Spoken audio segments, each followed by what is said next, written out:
Hello, friends. So, today we are going to see another theory on psychological development. So, before starting the theory, I will be presenting a situation in front of you. What you have to do, you have to just write the answers of the questions. So, you can see in the picture the train is coming on a track, and after certain distance, there's a bifurcation of the track. The track divides into two tracks. So on one track you can see one person is working, and on the another track there are five persons are working. So some repair work is going on, and you are standing nearby with a knob, and if you press the knob the direction of the train will be changed. Okay, so unfortunately nobody has seen that the train is coming, and the train reached very near to the bifurcation. So you suddenly saw the train, and you have to just change the direction of the train. So now tell me in which direction you are going to move the train. Whether you're going to move the train in the direction where only one person is working, or you're going to change the direction of the train where five persons are working. So just you have to pause the video and write down the answer in the comment box. Okay, let's change this situation a little bit. The track where only one person is working, suppose he's a very close friend of yours. Now tell me in which direction you are going to move the train. Whether you are going to move the train on that direction, or you are going to move the train on the direction where five persons are working.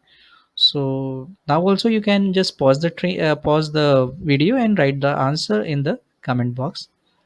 So this is called moral dilemma, and these kind of dilemmas are used by the Kohlberg to develop a theory, and this theory is called Kohlberg's theory of moral development. And I'm Dr. Niaz Ahmed, and today we are going to see this theory in detail. So, Kohlberg's theory of moral development. Okay, so this Kohlberg's theory of moral development is based on the Kohlberg's views, and this theory is developed after studying hundreds of children from different cultures, and Kohlberg's had given them different dilemmas, and on the basis of these dilemmas, he has studied these students and developed this theory. So this theory is formed after conducting tests comprising of moral dilemmas and obtaining views of children's on morality. So this Kohlberg's theory of moral development is based on the cognitive theory of Piaget. So according to Kohlberg, the moral development constitute of cognitive abilities of the child as well as the upbringing of the child and learning experiences. So these three cognitive abilities, upbringing and learning experience, contribute to moral development. So Kohlberg has developed his theory based on the moral dilemmas, and this dilemma is called Heinz dilemma. So let's see the scenario number one. Heinz dilemma. Scenario number one: a woman has rare form of cancer, and there is a drug that might save her. The drug cost $4,000 per dose. The sick woman's husband Heinz went to everyone he knew to borrow the money and tried every legal means, but he could not. He could only get altogether about $2,000. He asked the doctor scientist to who discovered the drug for a discount or to let him pay later. The doctor refused. Now the question is here. The Kohlberg has asked to everybody that should Heinz break into the laboratory to steal the drug for his wife? So, if your answer is yes, then why? And if your answer is no, then why not? So, you have to just give the answer of this. Okay, so let's see the scenario number two. So, Heinz broke into the laboratory and stole the drug. The next day, the newspaper reported the break in and theft. Brown, the police officer, and a friend of Heinz remembered seeing Heinz last evening behaving suspiciously near the laboratory. Later that night, he saw Heinz running away from the laboratory. So this is the scenario number 2. So Kohlberg has asked the question on this scenario, that should Brown report what he saw? If yes, then why? And if no, then why not? Then scenario number 3, Officer Brown reported what he saw. Hines was arrested and brought to court. If convicted, he faced up to 2 years jail. Hines was found guilty. Okay, so the question on this is, should the judge sentence Hines to prison? Why or why not? If your question is yes, then why? And if the question is no, then why not? So, on the basis of these dilemmas and the questions, Kohlberg has developed his moral development theory, and in that he has identified three levels of morality. The first level is pre-conventional morality. The second level is conventional morality, and the third level is post-conventional morality. So each and every level constitute of two stages. So each and every level consists of two stages, and there are altogether six stages are there. So level one will consist of two stages. Stage one, there is obedience and punishment, and here the behavior is driven by avoiding punishment. Stage two is individual interest, and here the behavior is driven by self-interest and reward. Level two is conventional morality. Here stage three, interpersonal, and the behavior is driven by social approval. Stage 4, authority, and the behavior is driven by obeying authority and conforming to social order. Level 3, post conventional morality. Stage 5, social contract, and here the behavior is driven by balance of social order and individual rights. Stage 6, universal ethics, and here the behavior is driven by internal moral principles. So these are the six stages into three levels. So let's say the first level, that is pre-conventional morality level. It ranges from 4 to 10 years. So this level, the child begins to make judgment about what is right or what is wrong, what is good or what is bad, because he's 4 years old. But this judgment, however, standard by which he measures this judgment of morality are those of others. So the standard was set by others. On the basis of that standard, he is measuring the morality, what is right, what is wrong, or what is good, what is bad. So he is persuaded to take such judgment either to avoid punishment or to earn reward. So his judgment was based on to either earn rewards or to avoid punishment. So whatever behavior, either it is a good behavior or a bad behavior, it is done purely to avoid punishment or to earn rewards. So here the development of morality at this level usually follows the two stages. So we have seen that pre-conventional morality stage level have two stages, stage 1 and stage 2. So here stage 1 is punishment and obedience orientation, and stage 2 is self-interest orientation. So let's see the first stage, that is punishment and obedience orientation. And the third of this is that how can I avoid punishment, the basic motto of the child to avoid punishment. So obedience, here whatever the child is showing, it is due to the fear of reproof and punishment. Okay, so all the behavior of obedience what he's showing in the house or in the class, that is due to the fear of reproof and punishment. So in the beginning, the child's morality is controlled by the fear of punishment. So at this stage, the child sees rule as fixed and absolute. So absolute rules, whatever rules is made at the home or in the class, he sees as a fixed and absolute, and he has to follow anyhow these rules. So the child is egocentric and standard of morality are external. The child is egocentric, he find himself in the center of the world, and he sees the world according to his point of view, and he feels that others should also see the world according to his point of view, and the morality are external. So he has no true moral understanding of right and wrong. He has no moral understanding of right and wrong. So this stage he tries to obey his parents and elders purely to avoid reproof and punishment. Okay, so he tries to obey his parents purely to avoid reproof and punishment. So whatever behavior is showing to his parents or elders is purely to avoid reproof and punishment. A good or a bad action is determined by its physical consequences. So he just find out that this is a good action or a bad action. How? By its physical consequences. If he gets punishment on any action, he feels that this is a bad action. If he is rewarded with any action, he feels that it is a good action. So the worse the punishment is for the act, the more bad the act is perceived to be.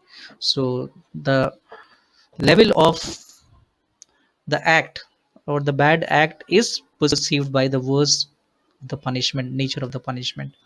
So here, for example, the last time I did that, I got slapped, so I will not do it again. So because I have slapped, that means that this is a very bad act, so I should not repeat it again. Okay, so the grievance or the gravity of the nature of the punishment determines the act, how bad the act is. So the first is punishment and obedience orientation. And if the person is in this stage, the stage number one, punishment and obedience orientation, so what could be their responses to Heinz dilemma? So let's see what could be their responses to Heinz dilemma. So they could answer this Heinz dilemma that Heinz should not steal the drug because he might be caught and sent to jail. So this is also, you can see in the answer, the punishment option is there. So Heinz should not steal the drug because he might be caught and sent to jail. And some may answer that Heinz should not steal the drug because if he doesn't, then his wife might scold him. So Heinz should steal the drug because if he doesn't, then his wife might scold him. So if he's not stealing the drug, then if his wife might scold him that why he has not bought the drug. So the second stage is self-interest orientation. So self-interest orientation. So here, this self-interest orientation is based on whatever act the child is doing is based on his self-interest. So it is instrumental relativist orientation where give and take relationship is there in every act. So here the obedience the child is showing, it is due to self-interest and sense of practical utility. So whatever act the child is doing, it has some sense of practical utility or self-interest, then only the child is doing the right act. So the child's moral judgment is based on self-interest and consideration of what others can do for them in return. So here he is expecting others to favor him in return something if he's doing some moral judgment. So here the self-interest is involved in his good behavior. So right action consists of what that satisfies one own needs. So every act that satisfies the child's need is the right action. And here they value a thing because it has some practical utility for them. So they think they have the value of anything if if the thing has some practical utility, then only they value the thing. They obey the orders of their parents and elders and abide by some rules and regulation because it serves their interest. So if you see the child is obeying their elders between the age of 4 to 10, so they are obeying their orders just only to avoid uh, some rules and regulations because it serves their interest and they get rewards, they get praise, they get rewards, and they are avoiding the punishment. That is why they are obeying the orders. So at in this stage the personal needs determines the right and wrong. So here the primary determinants of right and wrong is the personal needs of the child. So here if he is favoring anybody, then he just favor in the lines of you scratch my back and I will scratch yours. So the give and take relationship is there. So he shows a limited interest in the needs of others. So the child is not very much concerned about the needs of others. Or he shows a very limited interest in the needs of others. So his only concerns for others if he's showing any concerns of other, it is not based on loyalty or intrinsic respects, but it is based on his self interest. So he expect to be rewarded for every non-selfish deed he or she does. So if he's just doing any non-selfish deeds, then also he expect the rewards from that. Okay. So this is the second stage, self-interest orientation. Now let's see this possible responses of stage 2, self-interest stage. If the person is at this stage, then what could be his response to Heinz dilemma? So it is right for Heinz to steal the drug because it can cure his wife and then he can cook for him. So you can see here the personal interest or the self interest is involved here, because the wife will cook good food for the Heinz. That is why he should steal the drug. Then the second possible response could be that the doctor scientist has spent lots of money and many years of his life to develop the cure. So it is not fair for him if Heinz stole the drug. So here the self-interest of the doctor is taken care of. So that is why the Heinz should not steal. So conventional morality level, that ranges from 10 to 13 years. This is the second level of moral development. So at this level,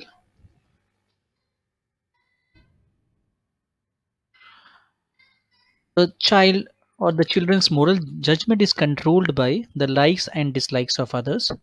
So here also the locus of control of moral judgment is outside of the child or the individual. So it depends on the likes and dislikes of other. He cares about the likes and dislikes of others. So on the basis of their likes and dislikes, he takes his moral judgment.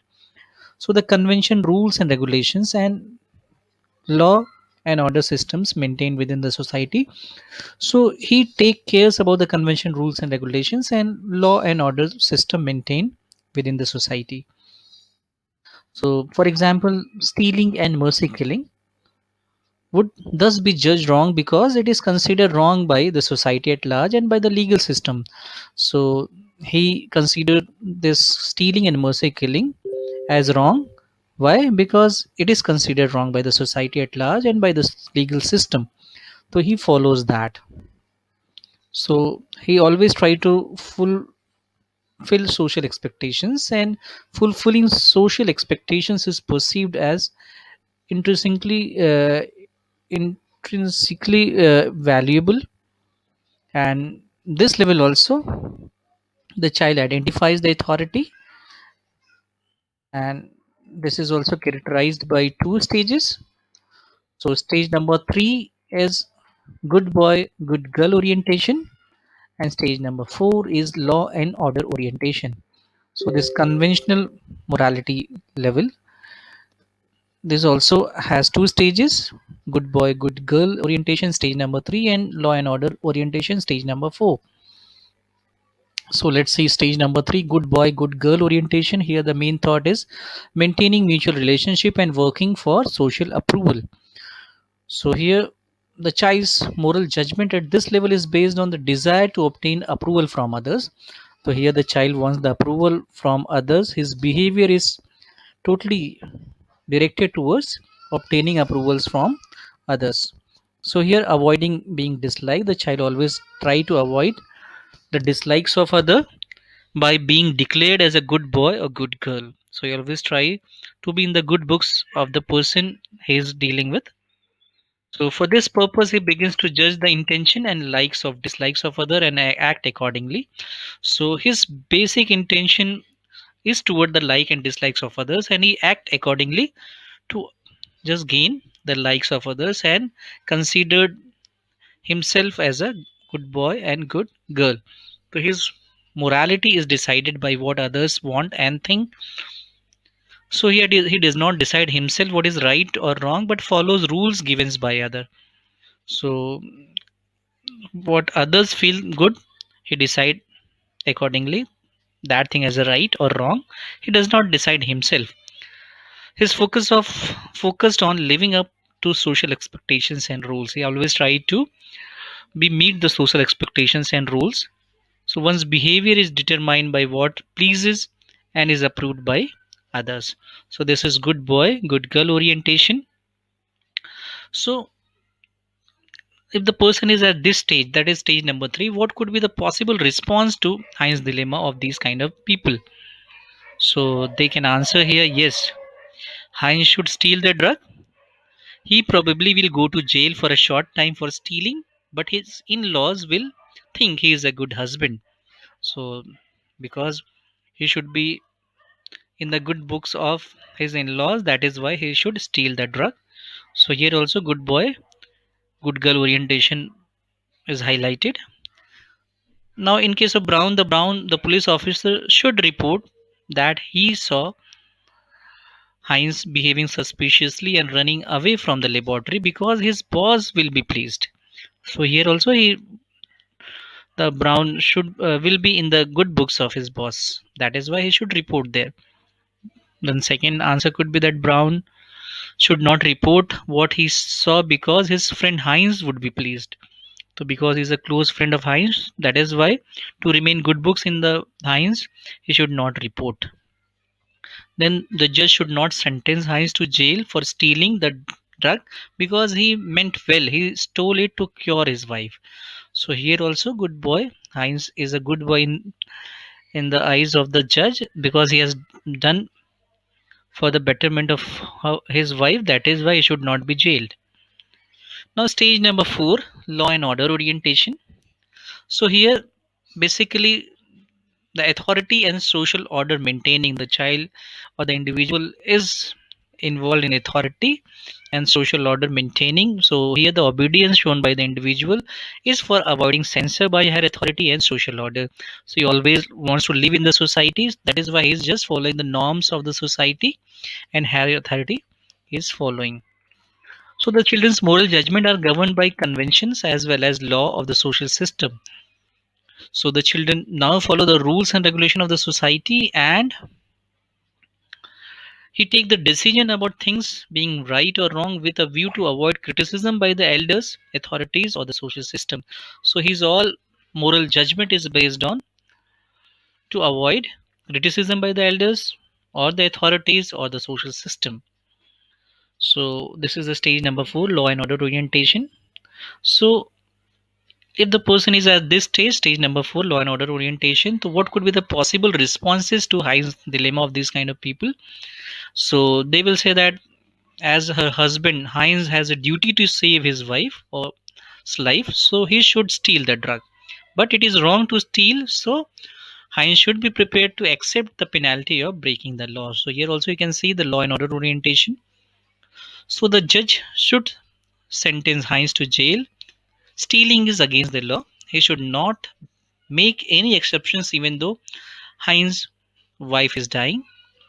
If the judge does not sentence Heinz to jail, then others may think it is right to steal and there will be chaos in the society. So there will be chaos in the society. So judge should follow the law and order and then he should sentence the Heinz. Now the third level as post conventional morality level, and it ranges from age 13 or late adulthood to the entire life. So here this stage marks the highest level of attainment of true morality. And here the controlling force for making moral judgments now rests within the individual himself. So now the locus of control for moral judgment is inside the individual. Now he does not value a thing or conform any idea merely because of consideration of the view of others. So he doesn't take the morality blindly, but what is going to conform? He is going to conform the idea if there is any, if it fits into the framework of his self-accepted moral principle. So if it is also fit into the framework of its accepted moral principle, then only he's going to conform any idea. He's not going to blindly support any idea or accept any idea. So this level is also characterized by two stages, stage number 5 and stage number 6. So post conventional morality has two stages. Stage number 5 is social contact orientation and stage number 6 is universal ethical principle. sorry, orientation, principal orientation. So these two stages are there in post conventional morality level. So here let's see the stage number 5, social contact orientation. So here the social contact legalistic orientation generally emphasize on legal point of view. So here the individual's moral judgments are internalized here, okay, and he respond positively to authority only if he agrees with the principles upon which the demand of authority is based. So he's not going to blindly accept any principles, but he should only agree if his internal principles are also agree with the same. So the world is viewed as holding different opinion, rights, and value. He is now very clear that different people have different values, different opinions, if, and they have rights to express themselves. And the law which is there in the society are regarded as social contract rather than rigid dictates. So he think that these laws are made by the individuals. So if it is not benefiting the people, then it is not fit. So the law, for following the law, there is a contract between the individual and the society, that is called social contract, and it should not be rigid. So the individual at this stage begins to think in rational terms of human beings and welfare of the society. So you can see these kind of individuals, they are very rational thinkers, and they're working for the welfare of the society. They're working for a cause. They're fighting for the cause. Okay. So this is social contract orientation. Now, if the people is are at this stage, they are going to respond to Heinz dilemma. So their possible answers could be Heinz should steal the drug because everyone has the right to life regardless of the law against stealing. Sh- Should Heinz be caught and prosecuted for stealing, then law needs to be reinterpreted because a person's life is at stake. So here Heinz should steal the drug because life is more important, and if he is prosecuted, then there's a need to reinterpret the law or change the law because person's life is more important than stealing. So the doctor scientist decision to depicable, but his right to fair compensation for his discovery must be maintained. So the decision is not good of the doctor, but his right for fair compensation is valid. Therefore, Heinz should not steal the drug. That will be the second response of the people at this stage. Now, stage number 6 is universal ethical principle orientation. So this is the last stage of moral development, universal ethical principle orientation. So here the controlling force for making moral judgment are highly internalized. So the decisions of the individuals are now based on his principles and belief in universal principle. Now, and these universal principles are respect, justice, and equality. So his all decisions are basically uh, around these universal principles. So he does what he as an individual think right regardless of the legal restrictions or the opinions of others. So he's not bothered about the opinions of other or legal restrictions or any law, but he thinks right regardless of anything. So if he thinks that this is right, the whole world is against that, that doesn't matter that individual. So at this stage the people act according to the inner voice of their principle. So they just listen their inner voice and lead life without self condemnation or feeling of guilt or shame. So they are not bothered about others.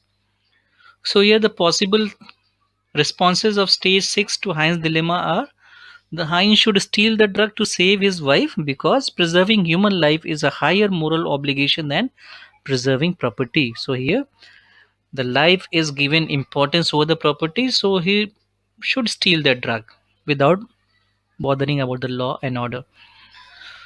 So on the basis of these answers, Kohlberg have done certain declarations. So here let's see the Kohlberg's declaration here. So the moral development of Kohlberg is related to cognitive development. You can see here a greater contribution of cognitive development is there in the moral development, and the moral development is a function of development of one own sense of justice. So each individual has different sense of justice evolving progressively through the 6 stages, and this development has taken place through 6 stages covered at 3 levels of morality at different periods of one's life. So here most of the individuals are not been able to cross the second level of moral development. So here the Kohlberg has found that most of the individuals, they have not crossed the second level.